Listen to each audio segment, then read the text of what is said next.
আসসালামু আলাইকুম, learn with নাফিল চ্যানেলে আপনাকে স্বাগতম। আজকের এইচটিএমএল এর সিরিজের পার্ট 3 এর ভিডিওতে আমরা দেখতে চলেছি যে এইচটিএমএল এর ডক টাইপটা আসলে কিভাবে কাজ করে। তো চলুন কথা না বাড়িয়ে আমরা ভিডিওটা শুরু করি। তো আপনারা দেখতে পাচ্ছেন আমি ভিএস কোডটাকে আমার কম্পিউটারে ওপেন করে ফেলেছি। তো আমি এখানে একটি ফোল্ডার ক্রিয়েট করেছিলাম। আমাদের বিগত যে দুইটি ভিডিও আমরা পাবলিশ করেছি, একটা এইচটিএমএল এর ইন্ট্রোডাকশন এবং আরেকটি এনভায়রনমেন্ট সেটআপ করতে হয় কিভাবে এইচটিএমএল এ। তো এই দুইটা ভিডিও সবগুলো ফাইলের মধ্যে আছে এবং আলাদা করে আমি ফোল্ডার করে রাখছি। আপনারা আপনাদের কম্পিউটারে এভাবে করে রাখবেন। তো আজকে যেহেতু আমাদের 3 নম্বর পার্ট এবং এখানে আমরা এইচটিএমএল এর ডক টাইপ নিয়ে আলোচনা করছি, তো আমি অলরেডি একটা ফোল্ডার ক্রিয়েট করে ফেলছি। তো আমি এই ফোল্ডারের ভিতরে আমি জাস্ট একটা ফাইল ক্রিয়েট করছি। এগুলো কিভাবে ক্রিয়েট করতে হয় আমি সবকিছু কিন্তু এর আগের ভিডিওতে আপনাদেরকে দেখিয়েছি। তো আমি এটার নাম দিব সচরাচর যেটা বলে আসছি যে index.html। তো index.html আমি দিয়ে দিলাম। তো এখন কথা হচ্ছে যে আসলে এইচটিএমএল এর ডক টাইপটা আসলে কিভাবে কাজ করে। তো প্রথমেই বলি যে আমরা যে প্রোগ্রামিং ল্যাঙ্গুয়েজগুলো শিখবো, যদিও এইচটিএমএল কিন্তু কোনো প্রোগ্রামিং ল্যাঙ্গুয়েজ না, এইচটিএমএল হচ্ছে একটা মার্কআপ ল্যাঙ্গুয়েজ, যেটা আমি ফার্স্ট ভিডিওতেই বলেছি।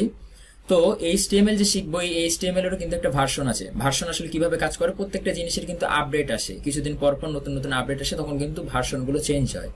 তো এইচটিএমএল এরও অনেক ভার্সন রয়েছে। তো এখন যে লেটেস্ট সবচেয়ে আপডেট ভার্সন চলছে সেটা হচ্ছে এইচটিএমএল এর 5 ভার্সন। তা আমি মূলত এই সিরিজে আপনাদেরকে এইচটিএমএল 5 ভার্সনটাই শেখাবো। তো এইচটিএমএল 5 ভার্সন যে আপনি লিখতেছেন, এটা তো আমাদেরকে ব্রাউজারকে বলতে হবে। আপনি কোন ভার্সনটা ইউজ করছেন এটা তো আপনাকে ব্রাউজারে বলতে হবে। তো এর জন্য মেইনলি কি হয়, ডক টাইপটা এখানে খুব ইম্পর্টেন্ট ভাবে কাজ করে। ডক টাইপটা আমরা আসলে কিভাবে লিখবো এটা আগে একটু দেখি। প্রথমে দেখেন, ডক টাইপ লেখার নিয়ম হচ্ছে আমাদের যে একটা লেফট অ্যাঙ্গেল ব্র্যাকেট আছে, এই অ্যাঙ্গেল ব্র্যাকেট দিতে হবে। তারপরে দেখেন আপনি এটা লিখলে কিন্তু এখানে আপনাকে ভিএস কোড, আমার কার্সরটা ফলো করেন, ডক টাইপ এখানে অলরেডি ভিএস কোড সাজেস্ট করছে।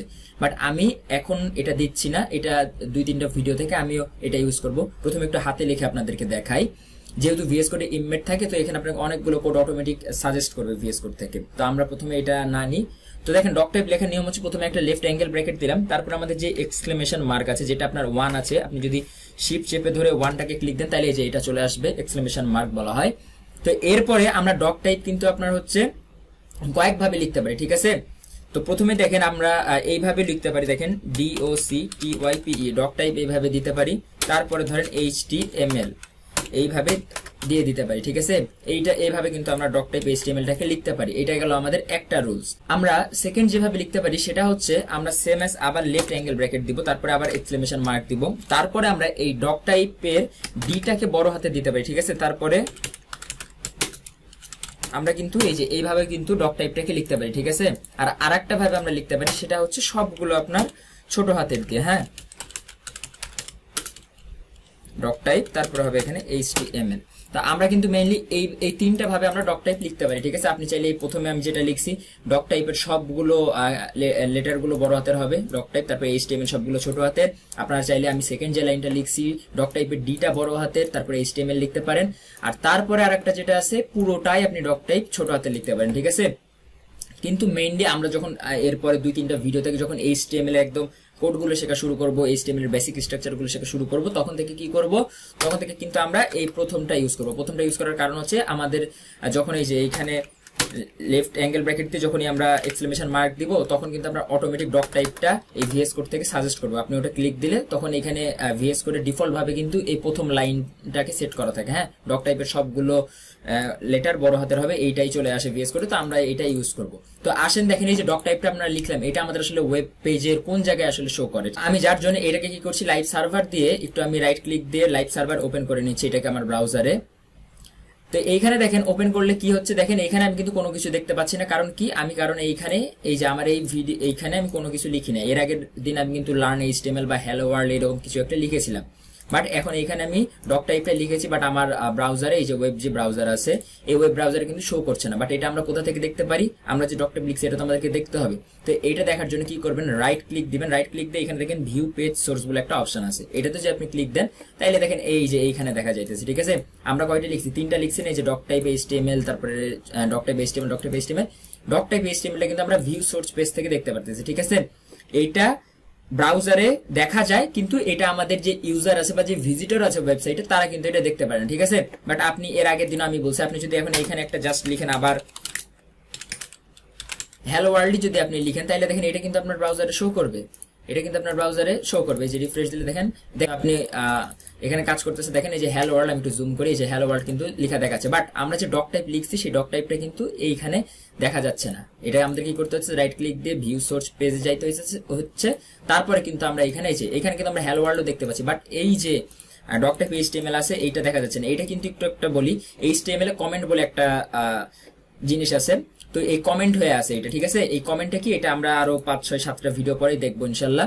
তো তখন আপনারা বুঝতে পারবেন কমেন্ট কি। কমেন্ট হচ্ছে আপনার মেইনলি থাকে যে ব্রাউজারে ইউজার বা ভিজিটর তারা দেখতে পারে না, বাট এটা ভিউ পেজ সোর্স থেকে গিয়ে দেখা যায়।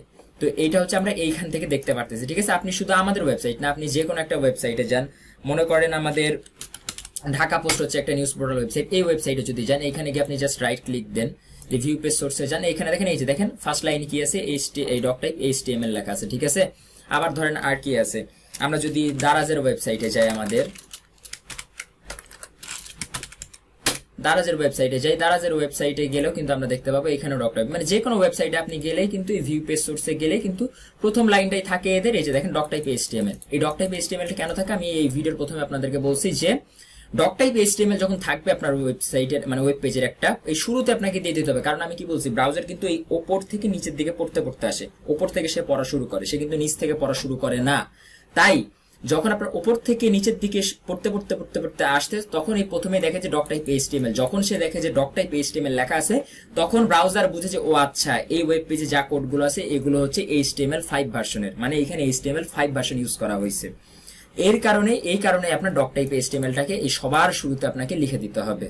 তো এই ছোট্ট একটা ভিডিওতে পার্ট 3 তে আমরা দেখার চেষ্টা করলাম যে HTML এর ডক টাইপ কিভাবে কাজ করে। তো নেক্সট যে ভিডিও আসতেছে পার্ট 4, সেইখানে আমরা দেখবো HTML এর বেসিক স্ট্রাকচার কিভাবে তৈরি করতে হয়, বা HTML এর খুব বেসিক এবং কমন কিছু ট্যাগ নিয়ে আমরা আলোচনা করব।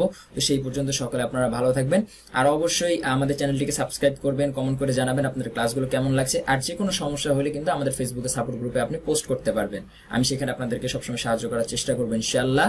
আর আরেকটি কথা, আমাদের যে এই ভিডিও এই সিরিজের যতগুলো আমরা কোড লিখতেছি সবকিছু কিন্তু আপনার গিটহাবে আমি আপনাদেরকে এই কোডগুলো পাঠিয়ে দেবো, যেন আপনারা আমার এই কোডগুলো ডাউনলোড করে নিজেরা আবার দেখতে পারেন কোথাও আটকায় গেলে।